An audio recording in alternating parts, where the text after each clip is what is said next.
আজকে তোমাদের সাথে শেয়ার করব কই মাছের দারুণ স্বাদের একটি রেসিপি। এটা খুব সহজেই রান্না করে নিতে পারবে আর খেতে হবে দুর্দান্ত। এটি হচ্ছে তেল কই রেসিপি। আশা করছি এটা তোমাদের ভীষণ পছন্দ হবে। তো ফ্রেন্ডস, আমি তৃপ্তি আর তোমরা দেখছো তৃপ্তির রসুই ঘর। তাহলে চলো আর দেরি না করে রান্নাটা শুরু করে দিই। প্রথমেই দেখো, আমি এখানে মাছগুলোকে ভালোভাবে কেটে ধুয়ে পরিষ্কার করে নিয়েছি।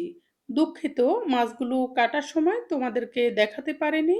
এগুলোকে কাটার পর লবণ দিয়ে ভালোভাবে কষলে কষলে ধুয়ে নিয়েছি।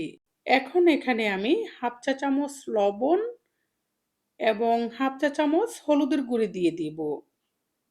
আর দিয়ে দিব অল্প করে সরিষার তেল। তেলটা দিলে মাছটা ভাজার পর অনেকটা সফট হয়। এখন আমি এগুলোকে হাত দিয়ে ভালোভাবে মাখিয়ে নিব। মাখিয়ে নিয়ে এগুলোকে 10 মিনিট মতো রেখে দিব মেরিনেট হওয়ার জন্য। এরপর একটি মিক্সারের বাটিতে কিছু মশলা নিয়ে নিব। এখানে দিয়ে দিচ্ছি 3টি শুকনা মরিচ, একটি মাঝারি সাইজের পেঁয়াজ এরকম টুকরা করে নিয়েছি সেগুলো। নিয়ে নিচ্ছি কয়েক টুকরা আদা আর একটি টমেটোকে এরকম টুকরা করে রেখেছি সেইগুলো। এখন অল্প করে জল দিয়ে এগুলোকে মিক্সারে ভালো করে মিক্স করে নিব। এরপর চুলায় একটি কড়াই বসিয়ে দিব। কড়াইটি ভালোভাবে গরম হলে এখানে 1 কাপ পরিমাণ সরিষার তেল দিয়ে দিব। তোমরা চাইলে এখানে সয়াবিন তেলও দিতে পারবে, তবে সরিষার তেল দিলেই তরকারিটা বেশি মজার হবে। এরপর তেলটা ভালোভাবে গরম হলে এখানে আমি মাছগুলোকে একটি একটি করে বসিয়ে দিব। সবগুলো মাছ একসাথে দিব না, আমি 3টি করে মাছ ভেজে নিব। এ পর্যায়ে চুলার আগুনটি মিডিয়াম থেকে একটু বাড়িয়ে রাখবো, তবে কম আগুন দিব না। আর এগুলোর এক পিঠ লাল হয়ে ভাজি হয়ে গেলে এরপর অন্য পিঠটি উল্টে দিব।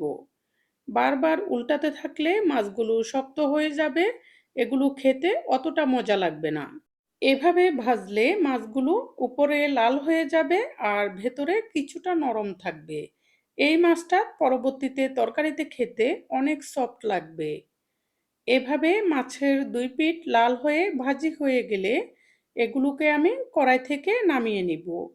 আর বাকি মাছগুলোকেও এভাবে দিয়ে একই প্রসেসে ভেজে নিব। এরপর কড়াইয়ে যে তেলগুলো থাকবে এখানে ফোড়ন দিব। ফোড়নে দিয়ে দিচ্ছি একটি তেজপাতা ছিঁড়ে, আর দিয়ে দিব সামান্য করে সাদা জিরা। এখানে তোমরা চাইলে কালো জিরেটাও দিতে পারবে, যে যেটার স্মেলটা পছন্দ করো। এরপর এগুলোকে একটু লাল করে ভেজে মিক্সারে মিক্স করে রাখা মশলাগুলো দিয়ে দিচ্ছি। এরপর এখানে দিয়ে দিব 1 চা চামচ থেকে একটু কম জিরার গুঁড়া, হাফ চা চামচ থেকে একটু বেশি ধনিয়া গুঁড়া, 1 চা চামচ মতো লবণ, 1 চা চামচ থেকে একটু কম হলুদের গুঁড়ি, আর 1 চা চামচ দিয়ে দিব মরিচের গুঁড়ি। এখন এই মশলাগুলোকে নেড়ে মিশিয়ে নিচ্ছি। এরপর এখানে দিয়ে দিব হাফ চা চামচ চিনি। চিনিটা অপশনাল, না চাইলে না দিতে পারবে। আর দিয়ে দিচ্ছি 4টি কাঁচামরিচ ফালি করে। এ পর্যায়ে আমি তোমাদের কাছে একটি রিকোয়েস্ট রাখছি। তোমরা যারা আমার চ্যানেলে নতুন এসেছো, সকল ধরনের রান্নার সহজ এবং সুস্বাদু রেসিপিটি পেতে আমার চ্যানেলটি সাবস্ক্রাইব করে রেখো। আর যারা আগেই সাবস্ক্রাইব করে রেখেছো তাদের জন্য থাকছে অনেক ভালোবাসা।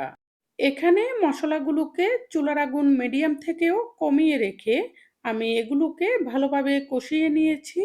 মশলাটাকে ভালোভাবে কষিয়ে নিলেই তরকারির স্বাদ এবং স্মেলটা অনেক ভালো হবে।